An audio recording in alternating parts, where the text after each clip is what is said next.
नमस्कार सभी को। मैं संतोष राय आप सभी का बहुत बहुत स्वागत करती हूँ। और आज आपको मेरा थोड़ा जो गेटअप है वो अजीब लग रहा होगा कि मंगलसूत्र और तो चलिए मैं आपको बताती हूँ कि मैंने एक नई रचना लिखी है। ठीक है, तो उसी के अनुरूप मैंने ये पूरा सब कुछ श्रृंगार किया। श्रृंगार क्या मतलब, हम लोग का तो ये है ही। तो मेरे मन में आज सुबह से एक चीज़ चल रही थी, तो उसी को मैंने लिखा है। तो चलिए ज़्यादा ना बोलते हुए पहले सुना देती हूँ, फिर बातें करती हूँ। तो चलिए, मेरे ये जो रचना है इसका टाइटल है कि अगर मैं होती सिर्फ हाउसवाइफ। अगर मैं होती सिर्फ हाउसवाइफ। तो चलिए देखते हैं, अगर मैं हाउसवाइफ होती तो मेरी लाइफ कैसी होती। अगर मैं होती हाउसवाइफ, अगर मैं होती हाउसवाइफ, तब कैसी होती मेरी लाइफ, तब कैसी होती मेरी लाइफ। सुबह सवेरे मैं उठ जाती, सुबह सवेरे मैं उठ जाती, नहा धोकर पूजा कर लेती, नहा धोकर पूजा कर लेती, फिर सबके लिए चाय बनाती, फिर सबके लिए चाय बनाती, और जो जैसे जैसे उठता उसको उसकी चाय देती। अपनी चाय किचन में पीती, अपनी चाय किचन में पीती, क्योंकि नाश्ते की भी तैयारी करती, क्योंकि नाश्ते की भी तैयारी करती। पर ऐसा कब होता अगर मैं होती हाउसवाइफ। दो बच्चों की माँ भी होती, दो बच्चों की माँ भी होती, पति का नाश्ता जल्दी से बनाती, बीच में भाग कर दोनों बच्चों को भी जगाती, पति का तौलिया, जूते मोजे और उनका रुमाल सब कुछ उनके पास ले आती, और इधर बच्चों के टिफ़िन के लिए मैगी और पास्ता बनाती। बीच बीच में शायद पति की एक तो कड़वी बातें सुनती, पर सब भूल कर बच्चों को दुलरा कर उन्हें बस तक छोड़ने जाती। पर ऐसा कब होता अगर मैं होती हाउसवाइफ।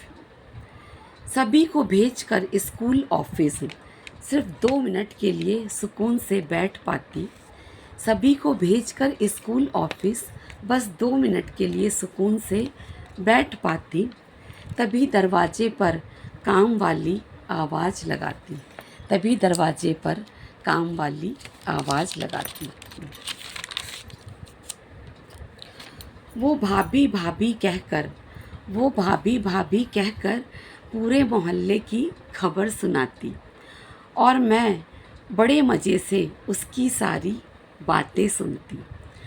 घर में साफ सफाई और लंच निपटा कर या तो मैं मोहल्ले की सखी के पास जाती, या हो सकता है वो सखी खुद ही मेरे घर आती।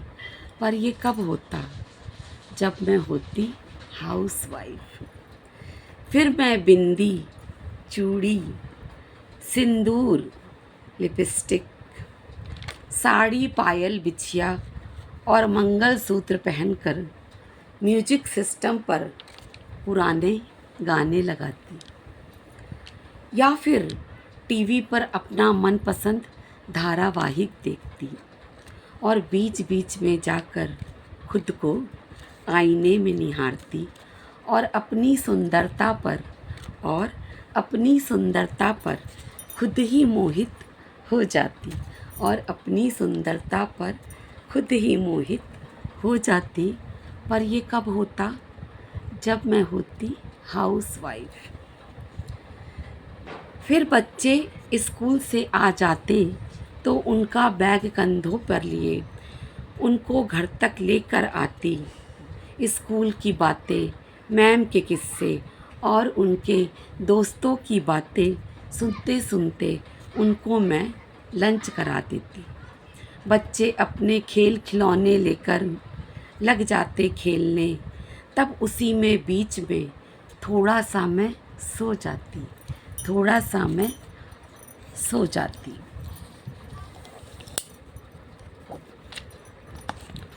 पर ये कब होता जब मैं हाउस वाइफ होती। और फिर शाम को 4 बजते ही और फिर शाम को 4 बजते ही बच्चों को ट्यूशन भेजकर मोहल्ले की महिलाओं से थोड़ा गपशप लगाती, मोहल्ले की महिलाओं से थोड़ा गपशप लगाती। किसके घर में क्या चल रहा है, किसके घर में क्या चल रहा है, और अपने घर का भी हाल बताती। बृहस्पतिवार और शुक्रवार मोहल्ले की महिलाओं के साथ मंदिर में बैठकर कीर्तन देवी गीत गाती, कीर्तन देवी गीत गाती।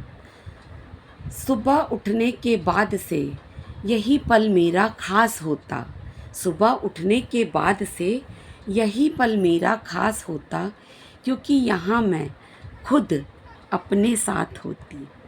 पर यह कब होता? जब मैं हाउस वाइफ होती।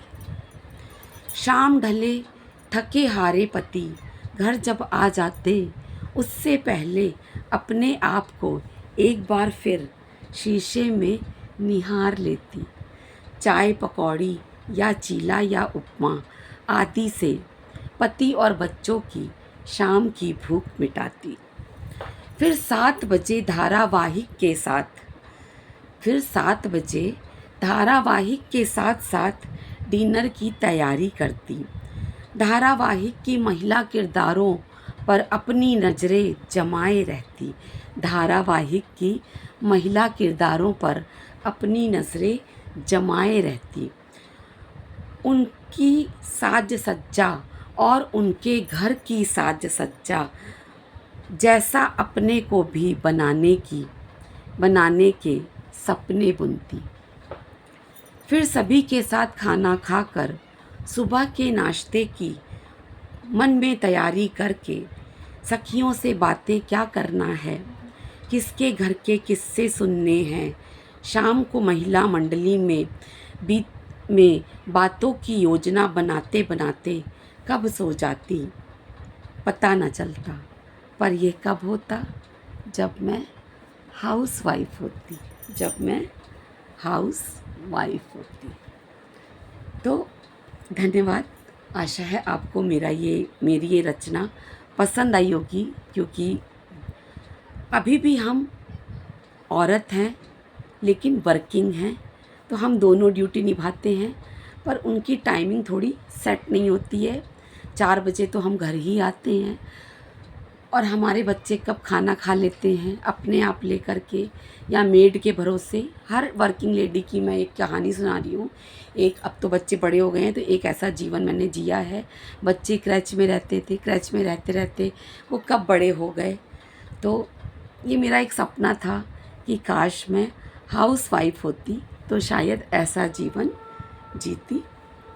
तो चलिए, इसी के साथ मैं विदा लेती हूँ। अगर मेरी रचना पसंद आई हो तो प्लीज़ पसंद करिए, लाइक करिए, और इसी के साथ सभी को नमस्कार और धन्यवाद। Bye bye.